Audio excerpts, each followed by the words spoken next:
What's up, everybody? It's time for another edition of Haas Talks, and joining me in studio today, Ryan Timms, as some people like to call him, Flying Ryan Timms. Ryan, thanks for finally taking time to sit down and talk to me. Thanks for having me. You know, you were supposed to be like one of my very first guests. Do you remember this? Mm-hmm. And you and Billy went and took a nap instead and stood me up. Kind of hurt my feelings. Slept right through it. Anyways, let's bygones be bygones. Ryan, whenever you so you're born into a racing family. Your dad's a fairly decent driver, you know, racing up and down the road. Mm-hmm. And you were like, got your first junior sprint. And I remember it at I-44, seeing you a couple times. I was like, hey, wait, that's Randy Timms' kid. And the initial into racing, you did it a couple times, and then you didn't want to do it. What happened? So, yeah, I was getting lapped multiple times in a heat race at first. And since I was racing, my dad couldn't race. He had to go with us. And I wasn't doing any good, and I felt bad that I was like, he couldn't go race just so I could get lapped in the heat, basically. And so that and just not – I was young and didn't really understand it, so, like, just not being able to run up front, I didn't like that. Right. And it just made me want to not race and let him go race for a little bit. So you sell everything off, you're going with Dad to races and everything else, and then all of a sudden something clicks and you're like, I get it now. I want to race. Yeah, I don't really – it was a long time ago. I don't remember what all went through my head. A long time ago. It was like 3-4 years ago. 4 or 5, like when I was 9. Really? Yeah. So, and then it all clicks. You get the junior sprint again. You start running really well. You bring in some guy named Billy Lawhead. Do you remember the first time you ever met Billy? Yeah, this guy that works at Western Flyer in the body shop. Stump. Yeah, he called Billy. 'Cause I don't know how they knew each other, but they knew each other, and called Billy to come help out. And then I don't really know how it all worked out from there. It just kind of snowballed from there. Yeah.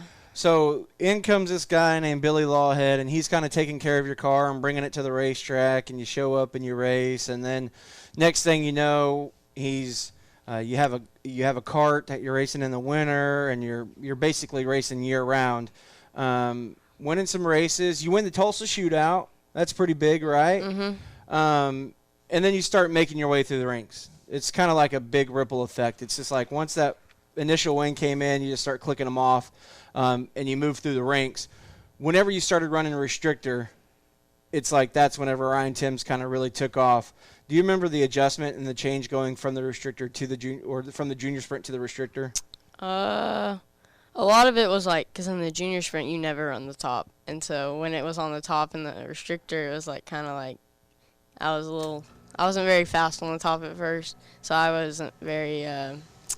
I couldn't keep up that well, and then I finally figured it out, and it wasn't that big of a jump, really. I mean, just keep it straight, same as the junior, a lot of momentum. Wasn't a whole big difference. Okay, so now you go from the restrictor to A-class and non-wing. That's whenever kind of a learning curve comes in? Yeah, that was, it was like halfway through my restrictor year, maybe a full year, I don't remember, and they just put me in a non-wing and A-class car, and basically, I mean, I felt like I was being thrown to the wolves, but, yeah, I just ran in the back pretty much every race, and then I just got more and more comfortable, and finally was able to run up front. This whole time, is Billy just like, all right, go drive the car? Or is Billy like kind of coaching you and saying, hey, man, your entry here or your line choice here or there? Is he kind of coaching you along the way? Yeah, he was, but I never understood any of it hardly. I mean, he always told me, like, enter in high down here, exit low, but I just didn't understand it yet. Right. And but the more experience I got running all the time everywhere, I finally figured it out, and passing cars and all that. Pick up some wins, and you're rolling right along, and you're racing every weekend, and then all of a sudden you guys are racing Oklahoma, Texas, California, Pennsylvania, Missouri, Indiana, Illinois. You're racing everywhere. What's that like for you being, 14? Yeah. 14 years old, and you're going to Pennsylvania to race for a week. Yeah, it's interesting. Like, Pennsylvania's crazy. Like, it's a whole different part of micro racing. Right. The tracks are completely different from like the Midwest, and everyone runs hypers out there, and I feel like the tracks are made for them, and so like you almost have to have a hyper, really. I mean, you don't have to run good out there, but So last year you ran your D1. Didn't do very good. And then this year you ran Hyper. the Hyper, one of the Alex Bright's car owners' cars.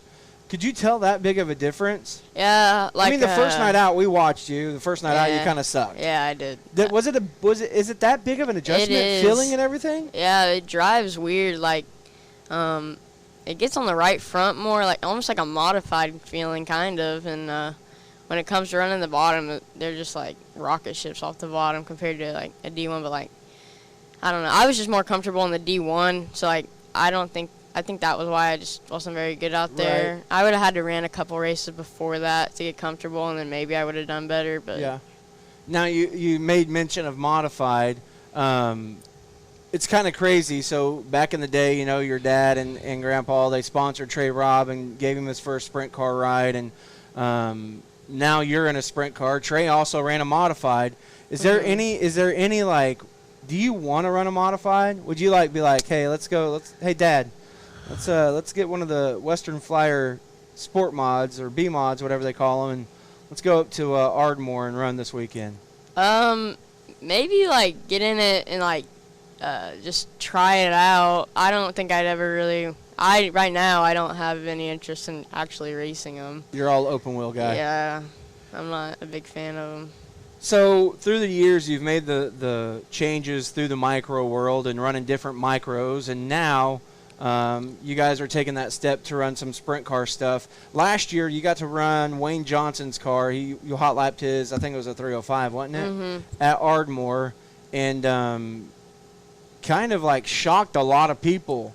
Were you nervous getting into somebody else's car, getting into a whole new ballpark, ball range? It wasn't really getting into someone else's car I was nervous about. It was just not really knowing what to expect.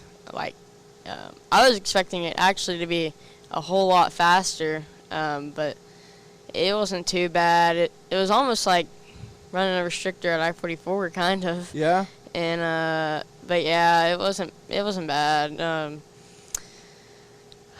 The big thing for me was in the micro, the steering wheel's like right here, but in the sprint car it's down here, and then the way you sit, that was a big deal for me. Being able to keep the car straight enough, and I don't know, it was just trying to get used to the feeling of a sprint car and right, getting on the left rear. But still, you go out and rip the lip in it. Yeah. Dude, I mean, that's just Ryan Tim's mentality right there, right? Rip the lip. Yeah. So now you get your own sprint car, and you guys have ran, like 7-8 races in it. Are you feeling like you're getting comfortable in it to where you're going to be ready to challenge here really soon? Or do you feel like you still have a lot of learning left to do before you're going to be like, I'm ready to go rip against the best? I feel like I still have a little bit of learning to do. I feel like when I start running about top 5, like up front-ish, it will be like maybe at the beginning of next year, maybe middle, I don't know. I'm more comfortable now, really, sitting the way you sit in that and racing it. Like, it helps me really big in the micros, actually going so fast and all that when you get in these, it's like a walk in the park almost. I was about to ask you that because, so last weekend, you won the A-Class feature here. This weekend, last night, night number 1 of the Pete Frazier, you absolutely dominated, and it wasn't like it was just a slouch of a field or it was, a lot of cars dropping out or whatever. There was a lot of heavy lap traffic. Do you feel like your reaction times and everything else almost feel slower whenever you're working through lap traffic? Do things slow down, or is it still like high pace, you're like tensed up and getting after it? Yeah, running the sprint car, Port almost feels like it's a bigger track because everyone tells me it'll be like slow, or it slows your reaction time down in the sprint car because it's like slow motion, which I guess is kind of true, but not a whole lot. And so like yeah, when I get in this, it's like going through cars is like just real smooth and slow, and it doesn't feel very fast like it normally did. How big of a confidence booster is it for you to be able to say that I beat a legend in micros? I mean, whenever you go out and you beat guys like Frank Flood and Trey Robb and Gage Robb and these other top contenders, how does that help you as a 14-year-old driver? Are you like, whenever you get done, are you like secretly in your helmet like like Billy's laugh? Do you feel like a sense of like relief? Do you feel like, man, this is why I'm proving myself right here. Like, this is why I belong in a race car. Yeah, it's crazy to think, because I remember running junior sprints and watching him at I-44 and seeing just how good he was, and then thinking, like, just to get top 10 in a micro for me, like an A-class or NonWing car was really good. Right. And now I'm, like, I beat him this past weekend and in one of the classes, and it's crazy. So, do you feel like a sense of pressure now? Like people are going to be like, man, Ryan Timms, I mean, like a one-hit wonder. Like, he beat Frank Flood. Whoop-de-doo. Like, do you feel like you have to go out and continuously back it up? Like, is there a point where you're like, man, it's another car. He's another car on the racetrack. Yeah, no, I don't really feel any pressure. I mean, he beat me in NonWing. I beat him in A-class. It's just one of those nights I get. Like, it's not really. I didn't think of it as a big deal. Like my dad was really pumped about it. Yeah. I didn't think of it that big of a deal. Like, I think of Frank as just like everyone. Like, I race everyone just as hard as anyone else. And right.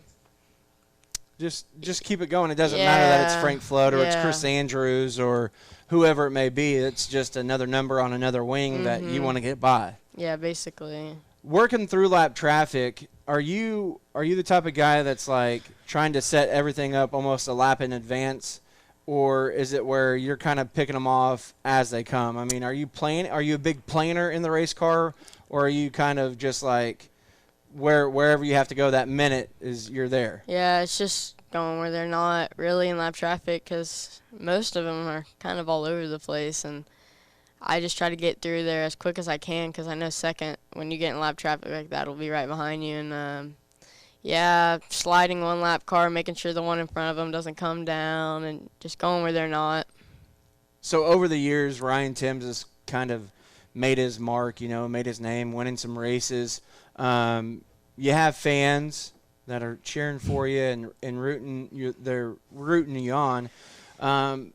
But here, as of the last couple of years, you've kind of had like some haters. They just don't get it. They just see you as your dad owns a huge trucking company, and you come out and they don't realize the talent that you have to drive. Do you pay any attention? Do you read any of the comments? Do you hear the people jibber-jabbering behind you, or do you just use that as fuel to motivate you?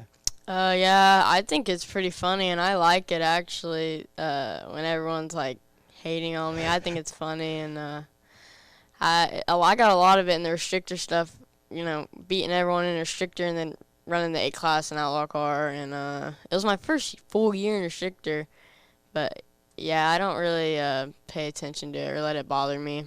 Yeah, you come in to 2020 to the Tulsa Shootout, and you have a brand new sponsor and a lot of great people now coming to back you and the team through Sitgard and Hample Oil and Joe Medora with the optometrist deal, and just so many great people helping you along the way.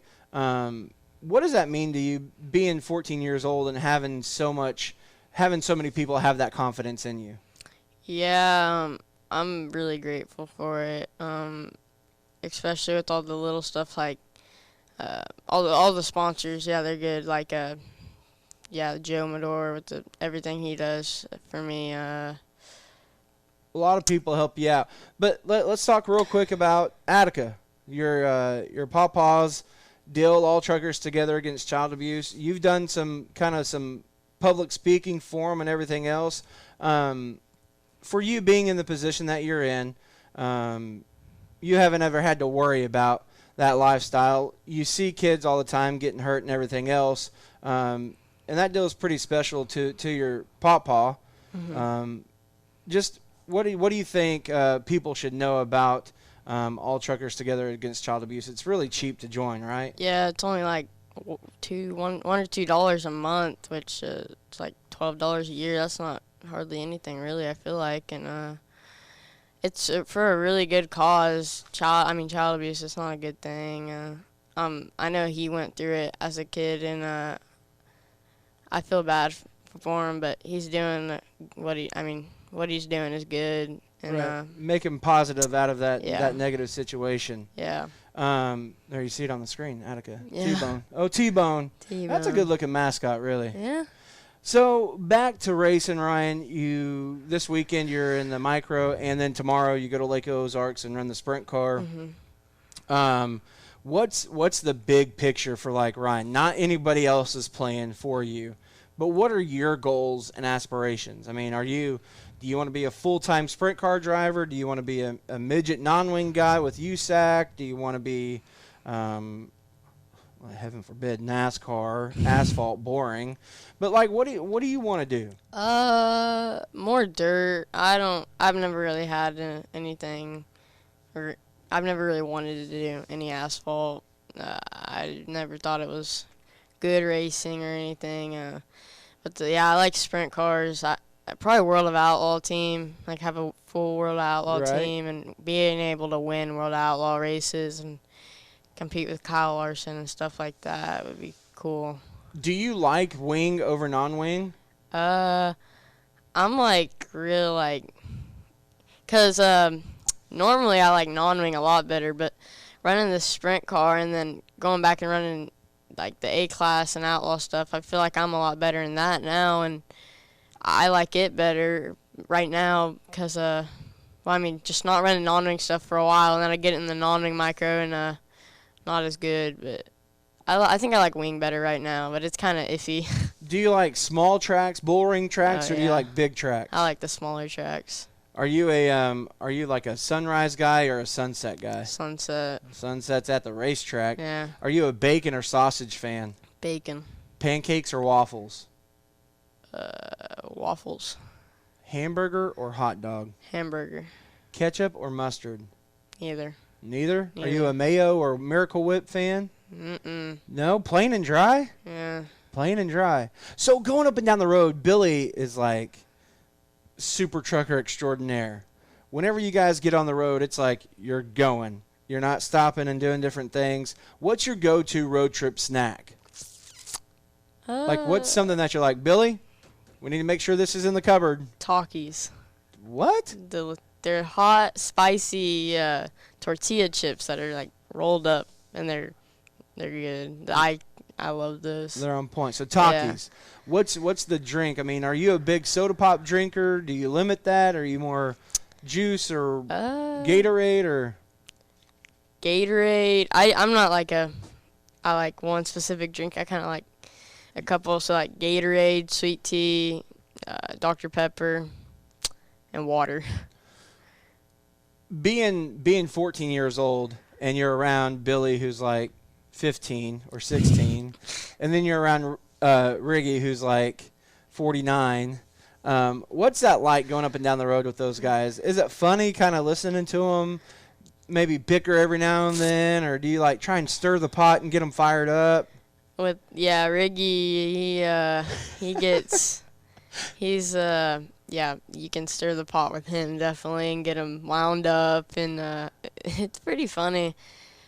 Not when we're going down the road. Everyone minds their own business when we're going down the road. I go up top and sleep, and when we get stopped at a Walmart or something, it's fun to get Riggy wound up. Yeah? Yeah. So, Ryan Timms in the next, let's say, 3 years, where do you see yourself? Do you see yourself racing with the ASCS National Tour, maybe some 410 stuff, starting to dabble into it? I I don't really know. Probably, yeah, ASCS, a couple of midget races with USAC.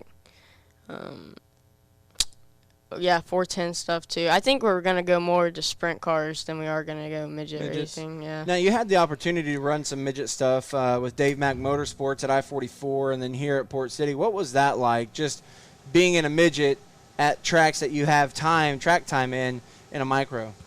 Yeah, I ran the midget at I-44 in Port, which I raced that a ton in micro, so it made the track seem a lot different. I mean, it makes them feel so small, especially here at Port. It was weird. I don't really know. It was like just a big NonWing micro car, really. I mean, pulling the front end up every time you hit the cushion. I mean, it wasn't too big of a difference, really. In the sprint car, you just got done with the little sprint week thing. I think your best finish was at Humboldt. Yeah. You led some laps. You run second to Blake Hahn. Mm-hmm. Hello. You beat Sean McClellan. Yeah. Hello. Like, how does that set you up for going into tomorrow, the Lake of Ozarks? You know there's going to be a lot of heavy hitters there. You know there's going to be a lot of great cars. Does that amp you up even more going, man, I know I have the capabilities and the car behind me. It's just getting focused and getting after it. Yeah, I'm really just curious how I line up against, like, Brady Bacon. He'll be there. I'm curious how I line up against guys like that. And, yeah, it's just I still need laps, really. All these tracks are still new to me, too. But I think laps and just seeing how I line up against the other cars. Do you have like a driver that you go talk to or be like, hey man, my name's Ryan Timms and I'm in a sprint car now and can you kind of help me out a little bit, or are you watching videos and just trying to figure it out with the team? Yeah, normally on the way up to the track I'll just watch a bunch of ASCS races at that track and see how the track forms and basically where the line is mostly at and how they run it, stuff like that. So Ryan, tonight you're locked into 2A features at the 21st annual Pete Frazier Memorial. You have a good shot at winning a couple. Yeah. What's going into the night, knowing that you're locked in, is it kind of a sense of ease and kind of smooth sailing, or are you getting really anxious and ready to go? Yeah, I really wish I could have locked in all three so I could just chill out for most of the night up until the A's. But yeah, it'll be nice to watch all the A-class and non-wing heats and see what's going on with them. And yeah, I'm not really too anxious. Just chill. Final question here. How would you describe Ryan Timms to somebody that hadn't seen Ryan Timms race? How would you describe your driving style? Lights are on the top. I mean, I want to get to the front as quick as I can, and I like to race. I mean, I don't dirty anyone up. I like to race good with other cars. Just wants to get to the front. Wants to get to the front, and he says, tops up here, bud. It's Ryan Timms right here on Haas Talks. The Performance Electronics wideband O2 sensor with Bluetooth. With just 3 wires, installation couldn't be easier. Quickly connect your smartphone to our simple app to monitor your engine's air-fuel ratio in real time without gauges. The PE wideband O2 sensor is just one of many Performance Electronics products that can add brains and brawn to your next high-performance project. Find them all at pe-ltd.com.